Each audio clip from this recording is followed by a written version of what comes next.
là, dès qu'il fait beau, je roule. Là, la dernière fois que j'ai roulé, il pleuvait, j'ai roulé avec sous la pluie. Tu la capotes jamais ou... Non, je ne l'ai jamais capoté. Ah bah ça commence bien. Voilà. Un vrai roadster, ça sert à rien. Netherlands, donc elle vient de...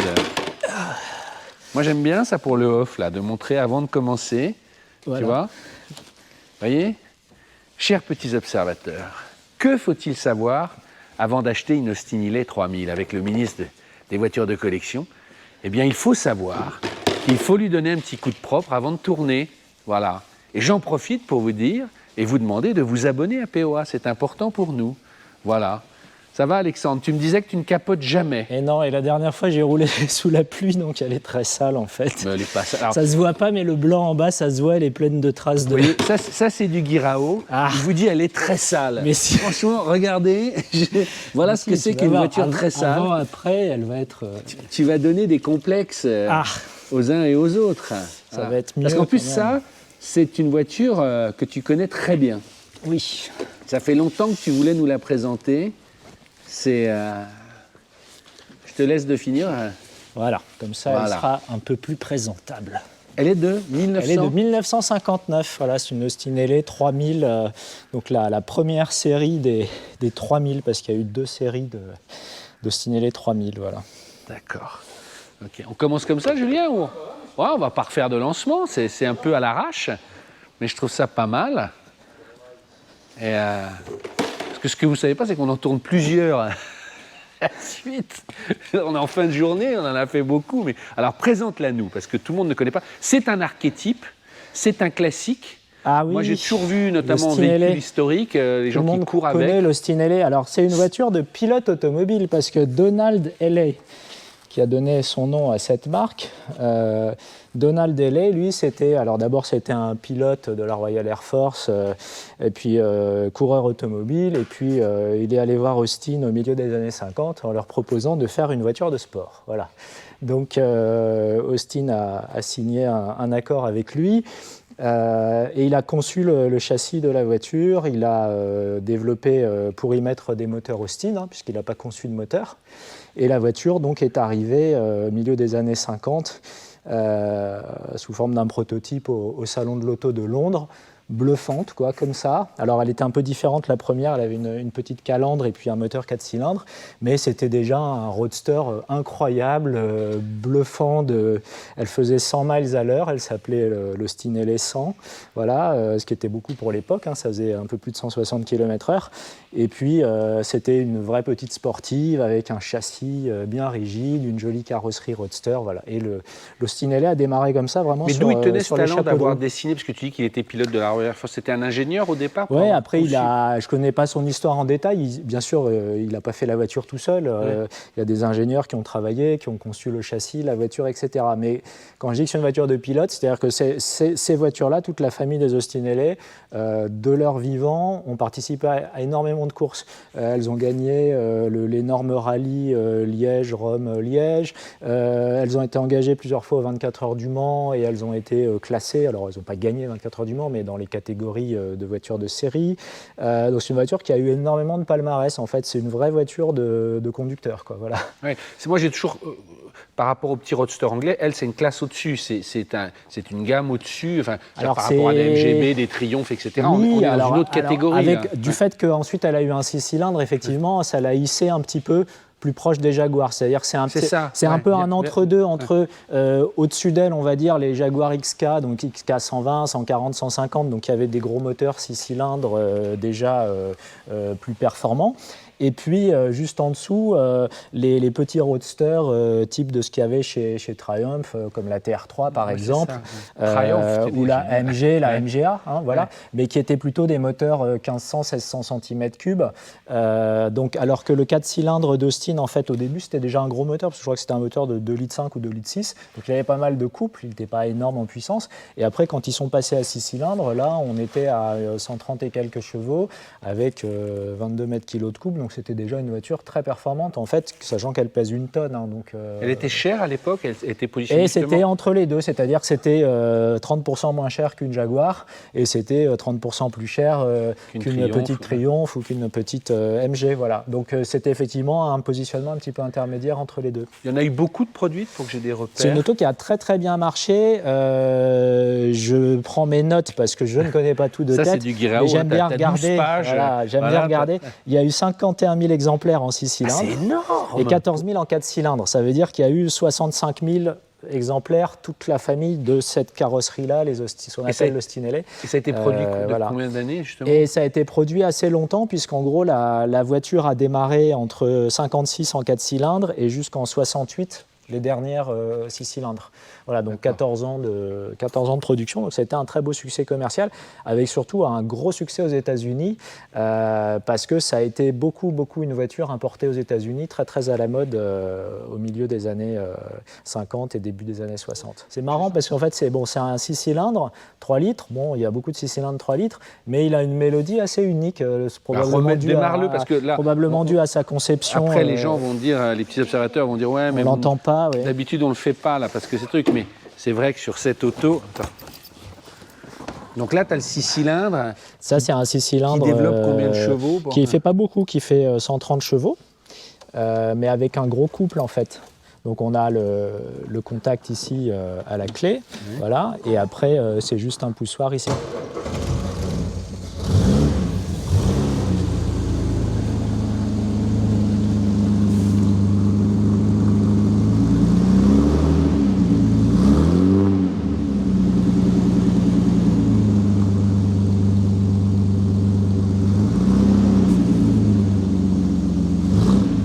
C'est un feulement.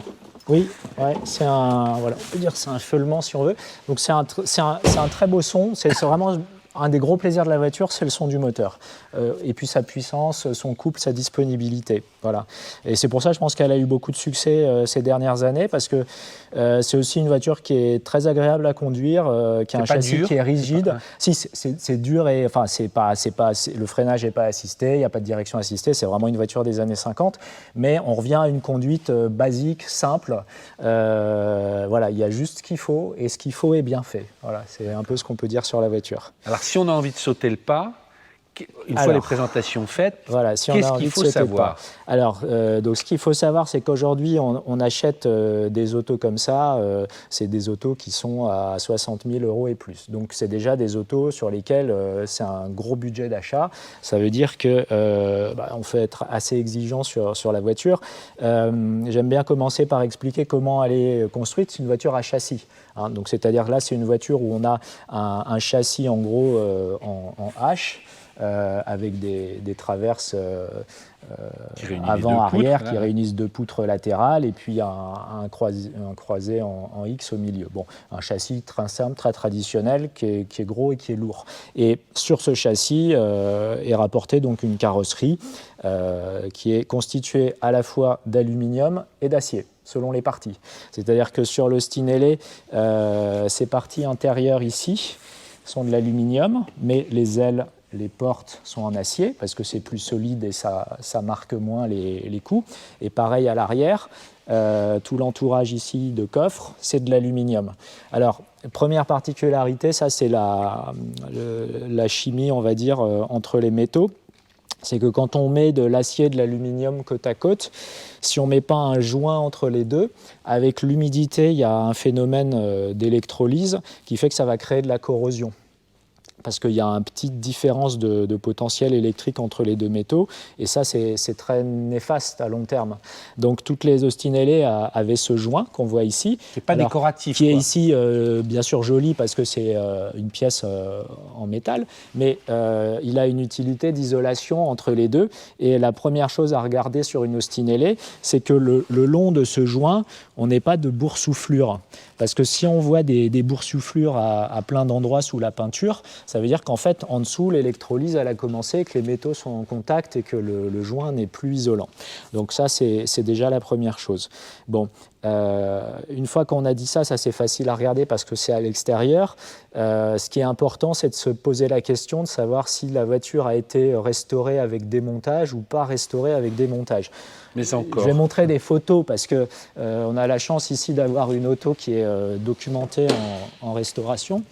Et on va voir comment c'est quand on... Oh là là, tu l'as acheté avec ça. Quand on démonte une Austin LA, voilà, quand on démonte une Austin LA, voilà ce qu'on trouve, c'est-à-dire que derrière les ailes, par exemple, avant ou arrière, ce qu'on va trouver, eh ben, c'est souvent des parties qui ont commencé à être corrodées ou abîmées. Donc, si on ne sait pas comment elle a été démontée et restaurée, c'est assez difficile derrière de savoir si elle est vraiment en bon état, parce qu'on peut avoir une partie extérieure qui est bien repeinte, bien propre, mais en fait, si on n'a jamais démonté ça, moi je dis que l'arrière, il date des années 50 et qu'il est sans doute en mauvais état. Donc des preuves et des choses... d'avoir des preuves du démontage. Ouais, ou des factures ou des preuves de démontage. Après, ce qu'on va inspecter, c'est déjà le châssis, les planchers, etc. On va regarder rapidement en dessous sans se faire trop de crampes. Petite question, ça c'était d'époque, ça Ça, c'était ajouté, pour la décoration. Voilà. Donc, en fait, là, par exemple, on va voir assez vite des éléments du châssis. Par exemple, ici, tu vois, là, j'ai un petit élément là, qui revient sur le côté. Voilà. Et puis là, j'ai on voit la poutre. Voilà. Ouais. Donc, bon, ça s'inspecte mieux sur un pont. Mais déjà, on va regarder tous ces éléments de châssis. Est-ce qu'ils ne sont pas maquillés, par exemple, avec du blackson, avec de la graisse ou des choses Il faut qu'on puisse arriver sur le métal et qu'on puisse se dire qu'on a un métal solide.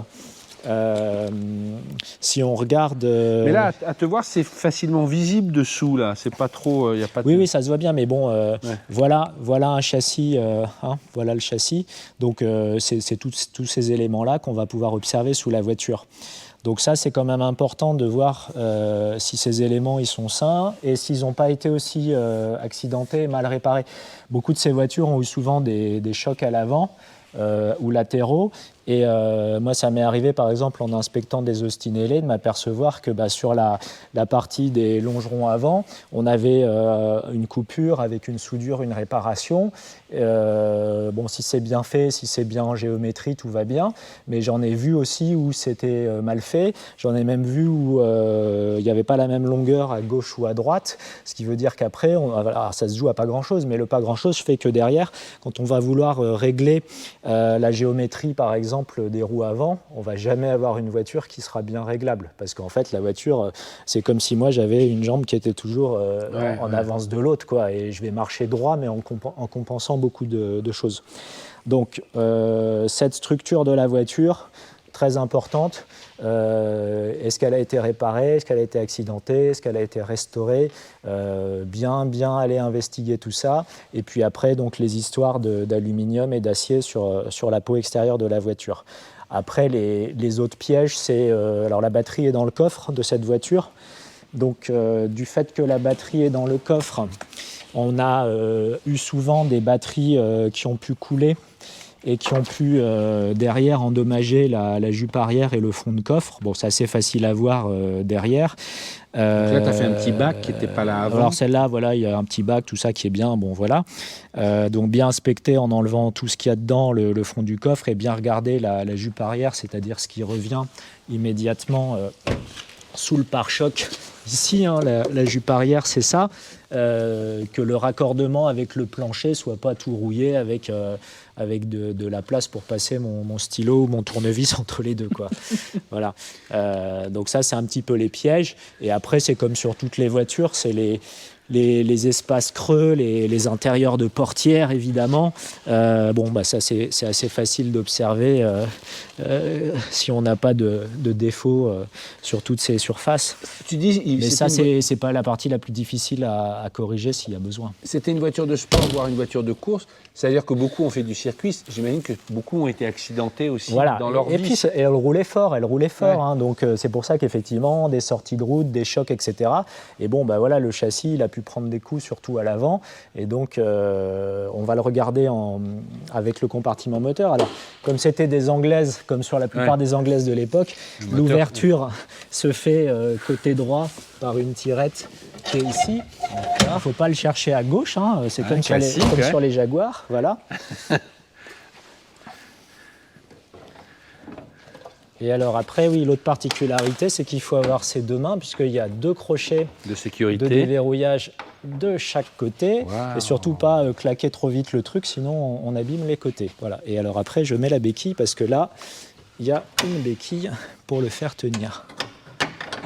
Ah dis donc, c'est un 600 lignes, celui-là. Là, effectivement, en ligne, mais on ne peut pas le louper. Là, il est magnifique. Ça, c'était chromé au-dessus, là. C'est magnifique. Ça, ouais, alors après, il y a souvent des finitions, polies, tout ça. Alors, je finissais sur la partie structure.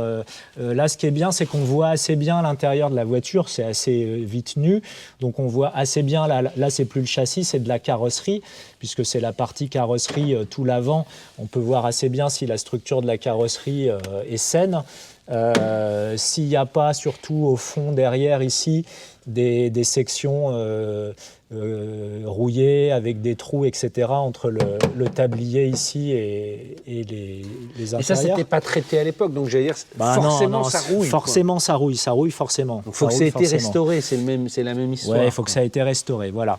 Et on va continuer, je dirais, l'inspection du compartiment moteur sur toute la partie tôlerie, là aussi pour les questions de choc et d'accident, en regardant si l'ensemble de ces éléments, ils ont l'air sains, qu'il n'y a pas d'endroit qui a été coupé, qui a été ressoudé bizarrement, etc.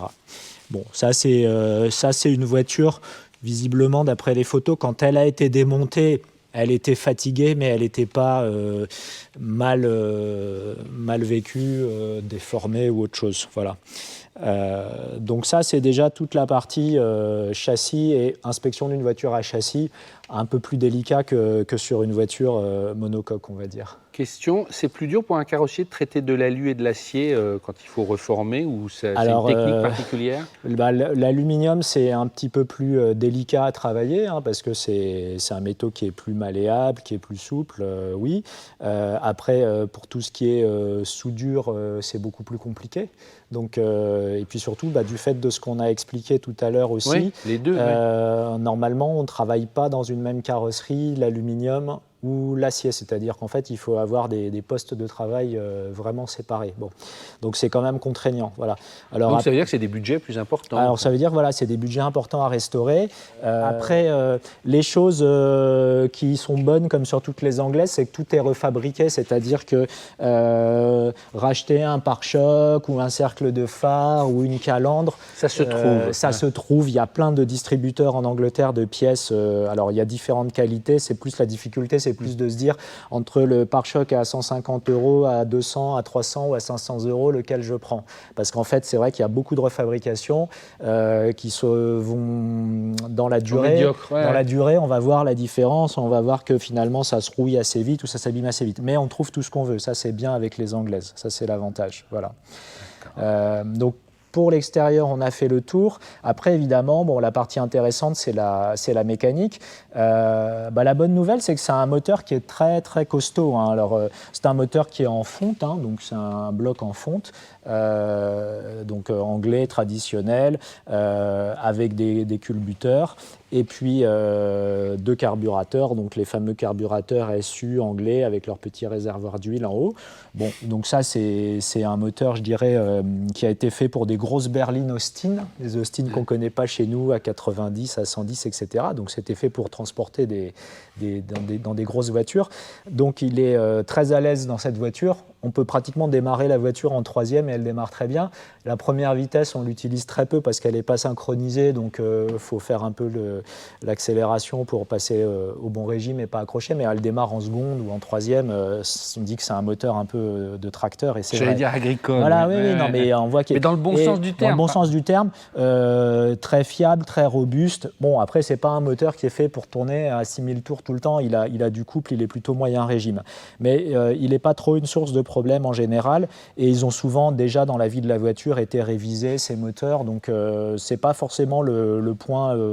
Si je comprends bien, c'est plus compliqué la carrosserie. Ouais, il ne faut pas se louper sur la carrosserie. Voilà. Alors que le moteur, un bon mécano saura faire. En général, moi, toutes celles que j'ai vues, elles ont des bons moteurs qui ont déjà été refaits dans les précédentes années et qui sont bien. C'est-à-dire qu'ils ont une bonne pression d'huile, ils ne chauffent pas. Alors, pour qu'ils ne chauffent pas, c'est toujours pareil. Un bon radiateur, pas entartré, bien rénové. Voilà. La boîte de vitesse de la voiture, alors il y a une petite particularité quand même intéressante dont on va parler ici, qui est l'overdrive. Donc c'était des boîtes 4 vitesses, comme sur la plupart des voitures anglaises. Les Anglais n'avaient pas de boîte 5 vitesses, même Jaguar, c'était des boîtes 4 vitesses. Mais pour faire une cinquième, il y avait ce qu'on appelle l'overdrive. Alors l'overdrive, bon, ici, il n'y a pas grand-chose à vous montrer à part un bouton. Petit bouton, Donc on a un petit bouton ici, là, un petit basculeur ici au tableau de bord. Je vais venir m'asseoir à côté de toi, viens, on va s'asseoir, c'est quand même magique. Dans la voiture, on est bas. Tu m'étonnes. Alors c'est une voiture pour des grands qui ont des grandes jambes mais qui n'ont pas un trop grand buste. Parce qu'il y a énormément de place pour les jambes. Je vois ça, mais en fait, on déborde vite de la voiture. Bon, donc l'overdrive normal ou overdrive. Alors l'overdrive, en fait, c'est quoi?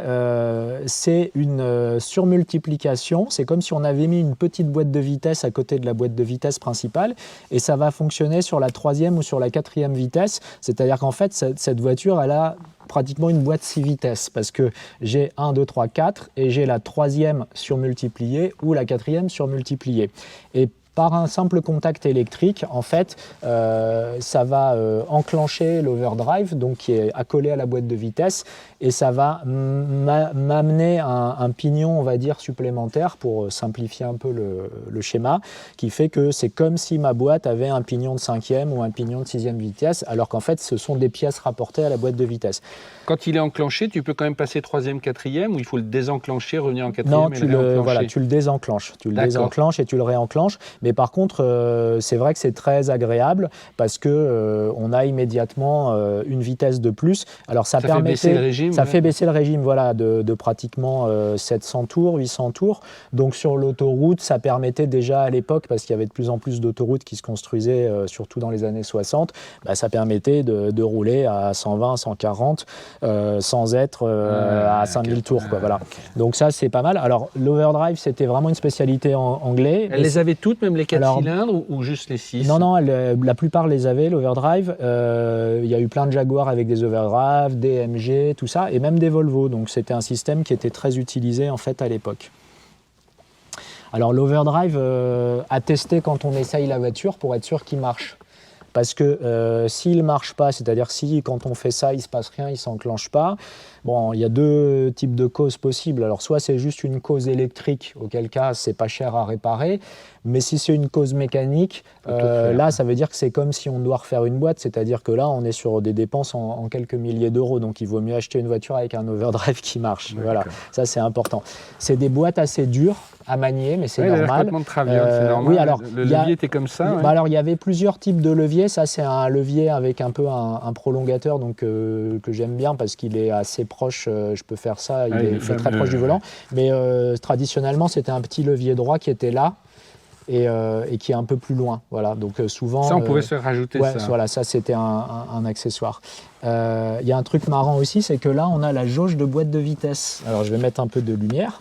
Voilà. Donc, on a un petit cache ici qu'on peut enlever.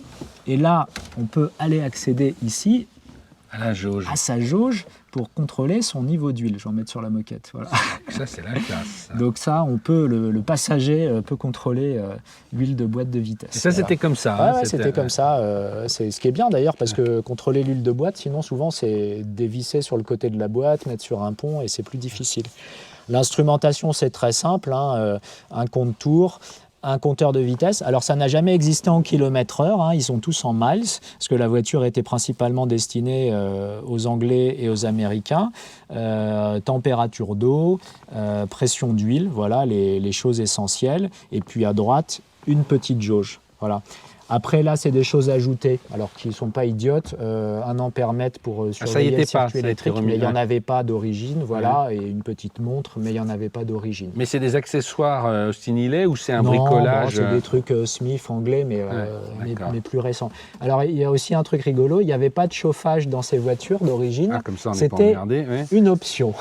Donc, on pouvait avoir, la plupart avaient des chauffages ici, mais celle-là, étant une version américaine, elle n'avait pas de chauffage, et elle pouvait avoir une radio à l'époque. Bon, ça, c'est pas une radio d'époque, évidemment, mais... Donc, tu n'as aucun chauffage? Avoir radio, cheval. Non, on n'a aucun chauffage. Donc, tu ne la capotes jamais et tu ne mets jamais le chauffage. Mais, donc, tu as une doudoune. On a vite un peu d'air chaud sur les pieds parce qu'on n'est pas très isolé du compartiment moteur. Donc, je vous rassure, le chauffage n'est pas indispensable dans la voiture. Par contre, ce qu'on appelle les side screens là, qui sont vissés ici, hein, les vitres, puisqu'il n'y a pas de vitres... montante dans cette voiture, donc quand on veut mettre ces vitres, on les boulonne, et ça protège bien de l'air quand on veut rouler en cabriolet en hiver, voilà. Et en roadster en été, on enlève tout ça et là, on a une visibilité absolument 360 degrés. Donc c'est quand même pas une voiture pour traverser l'Europe, c'est plus pour... c'est une super routière. Moi, j'ai fait des sorties avec où on roule toute la journée sur des routes secondaires, c'est génial. Il faut s'habituer au mode de conduite parce que bon, le pédalier est très petit. Hein. Alors là, j'ai vraiment pas les chaussures adaptées, mais le pédalier est assez petit. Le freinage n'est pas assisté, donc bon, la pédale de frein, voilà, quoi, c'est dur, hein, faut bien appuyer dessus. Les boutons là-bas, c'est les appels de phare. Ouais, ça c'est même la mise en plein phare qui est au pied ici, là. Voilà, c'est le bouton de plein phare. Et l'autre chose, c'est qu'on conduit un peu comme dans les avant-guerres, c'est-à-dire que ta position de conduite, tu peux pas être bras tendu, parce que si je tends mes bras, je suis au-delà du pare-brise. Donc en fait, on conduit comme dans une avant-guerre, on est proche du volant, proche du pare-brise, avec les jambes assez étendues, mais c'est pas désagréable. Voilà, la voiture est... Là, il n'y a rien, il n'y a pas de défaut, etc. Il n'y a pas de piège à éviter sur les compteurs, tout ça avait l'air assez fiable, c'est pas le sujet. C'est facile à dire, c'est pareil, s'il y a un câble de compte-tour qui entraîne plus ou de compteur, ça se change, voilà. Alors cette voiture n'a plus le volant d'origine, les volants d'origine sont des volants un peu en bakélite noir assez grands, et ils avaient une particularité, c'est que dans le moyeu, il y avait le petit bouton du clignotant ici, qui était juste ici, voilà. Du coup, là, il a été déporté ici sur cette voiture. Ça, c'est les clignots, je me demandais ce que c'était. Voilà. Bon, elle a un volant bois ancien qui a son charme aussi, parce qu'il a une belle patine, et puis on l'a bien en main, il a une bonne cannelure, voilà. Mais alors, moi je vois des personnes qui roulent avec ça font le Mans classique, qui font il y a des versions allégées, on peut avoir des pare-brises plus petits, il y a des versions, elles sont dans les courses elles se déclinent en plusieurs versions, il y a eu beaucoup de versions, il y a eu des versions aussi en carrosserie tout aluminium, alors c'est très rare, hein, ça vaut plusieurs centaines de milliers d'euros pour la course, mais Donald Healey, qui avait le sens du marketing à l'époque, a fait plein de records de vitesse, et il avait développé des Austin Healey avec des moteurs à compresseur, il a fait des records sur le lac Salé de Bonneville aux États-Unis avec des voitures à 250, 260 km/h, etc. Donc il voulait montrer que la voiture était toujours dans la pointe, etc. Un moteur d'Austin Healey de série, je dirais, optimisé, c'est-à-dire quand on met des pistons allégés, des bielles allégées, quand on met une admission optimisée, etc. C'est déjà un moteur qui peut s'approcher des 200 chevaux, en fait. Et ça se fait relativement fréquemment. Alors, ça se fait fréquemment. C'est des travaux très importants et très onéreux. Attention, on ne fait pas ça facilement. Mais je veux dire, les gens qui les préparent effectivement pour faire de la course, etc., arrivent à monter déjà à des niveaux de puissance très intéressants. Mais elle encaisse la voiture, le châssis, tout ça, on n'est pas... Après, il faut aussi travailler un peu le freinage et d'autres choses, etc. Mais voilà... Parce que là, tu fais une sortie de route, tu n'as aucune protection. Là. On met des arceaux ou des choses pour se protéger. De toute façon, ça restera structurellement une voiture des années 50. Mais le moteur se prête bien à faire pas mal de choses sympas, c'est sûr. L'avantage, ces amortisseurs, c'est qu'on va les voir ici. C'est des amortisseurs à levier. Donc en fait, ça, c'est l'amortisseur qui est là. Voilà. C'est-à-dire qu'on peut les régler, et il y a le levier. Non, il y a le levier ici. Alors, c'est pas du tout ce qu'on appelle aujourd'hui nos amortisseurs télescopiques. Vous voyez, un amortisseur aujourd'hui, c'est fait comme ma lampe. Ouais. C'est une cartouche verticale avec de l'huile, du gaz et qui se comprime comme ça. Ouais. Donc ça, c'est beaucoup plus archaïque. Ils sont encore refabriqués, on peut les refaire, mais ils ont une tendance souvent à fuir. Et ceux de l'avant, quand ils fuient, vont fuir exactement pour mettre de l'huile sur tous les cylindres blocs du train avant, et l'huile va bouffer les caoutchoucs, donc c'est assez néfaste. Alors souvent dans l'optimisation qui est faite, on remplace ces amortisseurs justement par des amortisseurs modernes télescopiques, et on va améliorer, on va dire, peut-être la tenue de route de la voiture comme ça. Il y a aussi une autre chose qui se fait beaucoup sur l'arrière, c'est donc l'arrière, ce sont des lames. On les voit un tout petit peu ici, mais lames de comme suspension, là, comme dans la Lancia, voilà. Donc, ce sont des lames. Souvent, elles sont trop basses, les voitures. Ouais. Alors, quand on achète une Austin LA, si on peut rouler avec et qu'on commence à accrocher le moindre dodane, les seuils de portail, etc., c'est souvent qu'en fait, elle est trop basse parce que les lames sont d'origine et sont fatiguées. Donc, il faut remplacer les lames. Et après, il existe différentes raideurs de lames. Donc, on peut aussi changer un peu le comportement de la voiture. Alors, il ne faut pas forcément les mettre trop raide en fait, parce que naturellement c'est déjà une voiture qui rebondit pas mal du train arrière, et donc si on rigidifie trop l'arrière, on va amplifier ça et la voiture va être encore un peu plus difficile et délicate à conduire. Donc il faut plutôt essayer de retrouver de la souplesse sur les lames et d'avoir de très bons amortisseurs pour compenser, je dirais, en vertical tout ce qui se passe quand la voiture travaille. Les roues à rayons, c'est compliqué ? Alors les roues à rayons, quand vous achetez des roues à rayons, je dirais il faut prendre chaque rayon un par un. Oui. Il y en a à 70 ou 80. Et faut vraiment faire... Ouais, bah oui. Et il faut faire ça. Et qu'est-ce que tu vérifies, qu'ils ne soient pas dévissés ? Qu'ils tiennent, quoi. Bon, parce que si c'est une roue à rayons ancienne, ce qui arrive encore, c'est des fois, ça c'est des roues à rayons des années 90, elles ne sont pas très vieilles. Mais si c'est une roue à rayons ancienne, on va pouvoir peut-être avoir de l'oxydation qui a fait que derrière on a des rayons qui sont cassés. Parce que derrière, en fait, c'est soudé là, derrière la jante. Et donc si c'est cassé, il faut le refaire. Et puis s'il y en a plusieurs de cassés, après ça pose quand même un problème de sécurité de la roue. Donc normalement, pour inspecter une roue à rayons, voilà, vous inspectez les rayons un par un. Et c'est fragile ? Non, c'est pas c'est fragile. Il ne faut pas prendre un pavé et taper dedans. Mais non, ça, si ça rouille pas, c'est éternel. Après, par contre, si ça commence à rouiller, c'est là que derrière les soudures peuvent lâcher et que du coup, ça devient fragile. Le moyeu, il faut un maillet pour le défaire, ou c'est pas un papillon, ça, il n'y a pas besoin? Alors là, dans celles-là qui n'ont pas le papillon, on met une cale avec la forme ici du moyeu qui vient comme ça, et puis sur laquelle on tape avec le maillet pour défaire. C'est pas difficile spécialement à faire. On peut changer ça pour un modèle à papillon, ça se montait aussi au gré des... Ça vaut cher une jante à rayons comme ça, si on veut les changer? C'est relativement cher, ouais. Les belles jantes à rayons, c'est facilement 300 € la jante, ouais. D'accord. Voilà. Après, bon, il y a des modifications. Moi, cette voiture est un peu modifiée au niveau du train avant, on le voit, parce qu'elle a... J'allais te dire, la roue sort un peu de la carrosserie, c'est normal. Elle a des voies qui sont plus larges à l'avant pour lui donner encore plus d'assises sur l'avant. Donc, c'est vrai que ça lui donne une tenue de route optimisée, on va dire, par rapport à l'origine, mais tout en restant avec ses amortisseurs et son montage traditionnel. On retrouve des pneus pour ça facilement, ou c'est un dessin particulier? Alors, on retrouve des pneus comme ceux-là qui reprennent un peu les dessins classiques, mais qui sont modernes. Il y a pas mal de marques qui en font aujourd'hui. Ça, c'est pas une difficulté. D'accord. Enfin, merci Alexandre, c'est passionnant. Tu vois, je ne connaissais pas bien cette voiture. Pareil, tu m'as donné envie de l'acheter. Voilà, me voilà bien. Écoutez, allez voir les autres épisodes de Que faut-il savoir avant d'acheter avec Alexandre. Il y en a plusieurs, une dizaine, une quinzaine sur POA. Abonnez-vous, c'est important pour nous. La petite cloche, voilà, vous suivrez toute l'actualité de la chaîne et du site. À bientôt. Au revoir.